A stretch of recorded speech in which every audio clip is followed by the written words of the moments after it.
Baik, bismillahirrahmanirrahim. Assalamualaikum warahmatullahi wabarakatuh.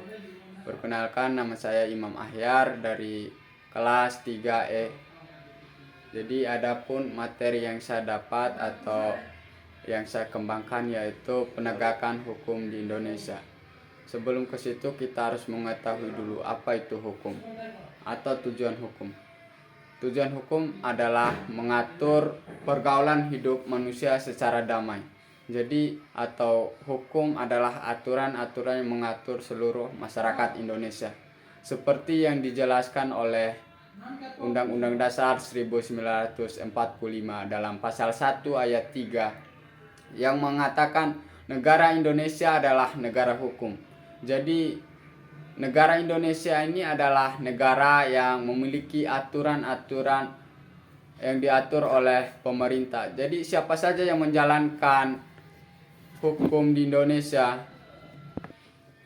Jadi sudah dijelaskan dalam pasal 1 ayat 3, itu negara Indonesia adalah negara hukum.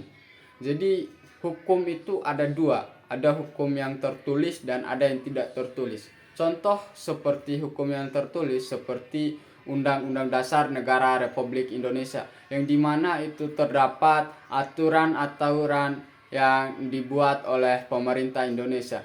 Dan yang kedua, aturan yang tidak tertulis itu seperti contohnya seperti aturan-aturan yang berada di dalam agama. Jadi di dalam agama itu aturannya tidak tertulis, hanya peraturan yang tidak tertulis. Aturan-aturan itu sudah ada dalam agama, yaitu tidak tertulis. Jadi dalam pasal 28D Undang-Undang Dasar Negara Republik Indonesia tahun 1945 mengatakan setiap orang berhak atas pengakuan, jaminan, perlindungan dan kepastian hukum yang adil.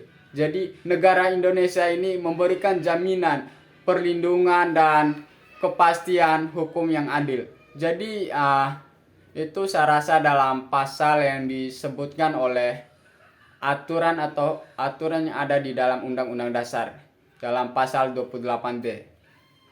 Jadi kita kembali lagi, apakah penegakan hukum di Indonesia ini sudah tegak? Jadi kalau kita melihat secara realitanya sekarang, banyak penegakan hukum terutama yang melaksanakan hukum itu sendirilah yang melanggar apa yang menjadi tugas mereka.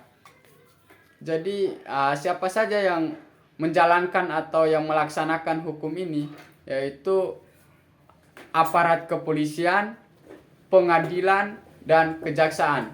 Itu yang menjalankan hukum-hukum di Indonesia. Tapi kembali lagi yang menjadi pertanyaan yang mendasar, apa penegakan hukum ini sudah tegak? Saya rasa belum tegak sepenuhnya, tetapi sebagian sudah, karena sudah mengatur seluruh kegiatan atau aktivitas yang dilakukan oleh masyarakat Indonesia, lebih-lebih mengatur supaya tidak terjadi kekerasan, seperti misalkan ada orang yang membunuh orang, itu sudah ada penegakan hukum karena merenggut hak asasi manusia.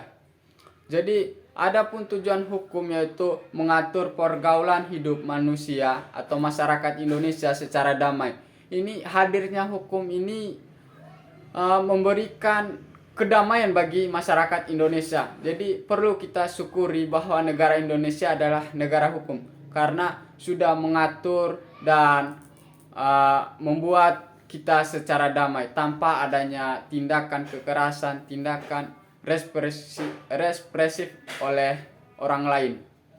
Jadi kita perlu menegaskan dalam pasal 1 ayat 3 tadi bahwa negara Indonesia adalah negara hukum. Bagi yang melanggar atau yang melanggar apa yang menjadi ketentuan dari hukum atau undang-undang, itu akan mendapatkan sanksi yang sesuai dengan apa yang mereka perbuat.